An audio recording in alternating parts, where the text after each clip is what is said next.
মানুষের জীবনে উন্নতি লাভ করার জন্য তিনটি স্তম্ভের প্রয়োজন হয়। প্রথম স্তম্ভ শিক্ষা। এই শিক্ষা আমাদের জ্ঞান প্রদান করে। দ্বিতীয় স্তম্ভ ব্যবসা, যার দ্বারা আমরা ধন উপার্জন করি। তৃতীয় স্তম্ভ হলো আমাদের ঈশ্বর, আমাদের ইষ্ট। এনার সাথে যদি আমরা জুড়ে থাকতে পারি তাহলে এমন একটা মানসিক বল আপনি লাভ করবেন যেটা এই সংসারে আর কোথাও পাওয়া সম্ভব নয়। কিন্তু মানুষ অনেক সময় জীবনে এই তিনটি স্তম্ভ লাভ করা সত্ত্বেও সামনে অগ্রসর হতে পারেন না। তখনও জীবনে কঠিন পরিস্থিতি আসতেই থাকে। এমনটা ঠিক কেন হয়? কারণ সে জীবনে এই তিনটি স্তম্ভ লাভ করে নেয়, জীবনে প্রয়োগও করে, কিন্তু তার ভিতের কথা সে ভুলেই যায়। যেমন প্রথম স্তম্ভ অর্থাৎ শিক্ষা। এই শিক্ষার আধার হলো শুভ চেতনা। যদি অন্তরে শুভ চেতনা না থাকে তাহলে এই শিক্ষার কোনো গুরুত্ব থাকে না। দ্বিতীয় স্তম্ভ ব্যবসা। পরিশ্রম করে উপার্জন করতে হবে, এই কথাটা আমরা সবাই জানি এবং সবাই চেষ্টাও করি। কিন্তু ব্যবসা করতে করতে আমরা এটা ভুলে যাই আমাদের ব্যবহার কেমন হয়ে পড়েছে। এই ব্যবহার যদি শুভ হয় তাহলে আমাদের উপার্জন আস্তে আস্তে একটা স্থির জায়গায় এসে পৌঁছবে। এবং তৃতীয় স্তম্ভ আমাদের ভগবান।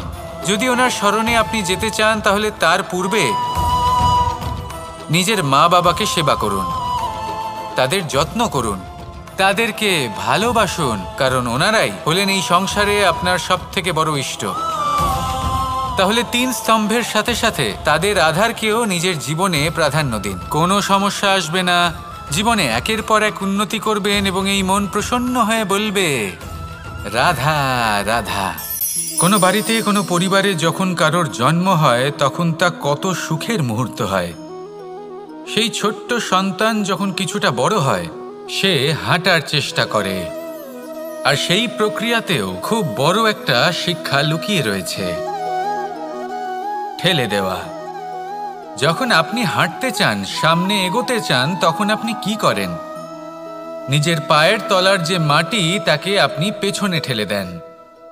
ব্যাস, এই একই জিনিস তো জীবনেও শিখতে হবে। এবার যদি আপনি জ্ঞানের পথে অগ্রসর হতে চান তাহলে অজ্ঞানতাকে পেছনে সরিয়ে দিতে হবে। যদি আপনি প্রকাশের দিকে এগোতে চান তাহলে অন্ধকারকে পেছনে সরিয়ে দিতে হবে। যদি আপনি ভবিষ্যতে সফল হতে চান তাহলে অতীতের যে অসফলতাগুলিকে পেছনে সরিয়ে দিতে হবে। যে জল বইতে বইতে থেমে যায় তাকে আমরা নালা বলে থাকি, তার থেকে দুর্গন্ধ বের হয়। কিন্তু যে জল বইতেই থাকে তাকেই আমরা পবিত্র জল বলি। তাহলে আপনিও কর্ম করতে থাকুন, কখনো থামবেন না। আর আমার সাথে ভালোবেসে বলুন রাধা রাধা। আজ আমি আপনাকে একটা ছোট্ট কাহিনী শোনাবো। এটা কোনো এক সময়ের কথা। দুজন বোন জাঁতাকলে গম পেশাই করছিলেন, আর ওনাদের মধ্যে যিনি ছোট ছিলেন তিনি সময় সময় সেখান থেকে ছোট ছোট দানা তুলে খাচ্ছিলেন এবং বিষয়টা উপভোগ করছিলেন। এবার দেখতে দেখতে গম পেশাই সমাপ্ত হলো।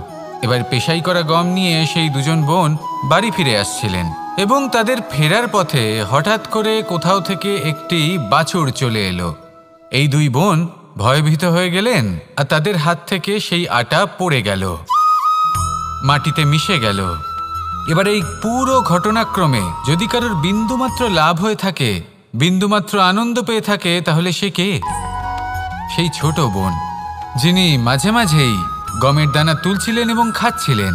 কিছুটা হলেও উনি আনন্দ লাভ করেছিলেন। এবার এরকমই হলো আমাদের জীবনে ভক্তি এবং ভালোবাসা সংক্রান্ত বিষয়। মানুষ নিজের জীবনের দৈনিক কাজে এতটাই ব্যস্ত হয়ে পড়েন, প্রত্যেক দিন শুধু কাজ কাজ কাজ কাজ করতে থাকেন, আর তাতে ভক্তি এবং ভালোবাসার জন্য সময় বার করতেই পারেন না। দেখুন, জীবনে ভক্তি আর প্রেমের এই যে ছোট ছোট মুহূর্ত আছে, এগুলো যদি আপনি যাপন করতে পারেন তাহলে তাতেই আপনি তৃপ্তি লাভ করবেন। বাকি সবই আপনার ব্যর্থ বলেই মনে হবে।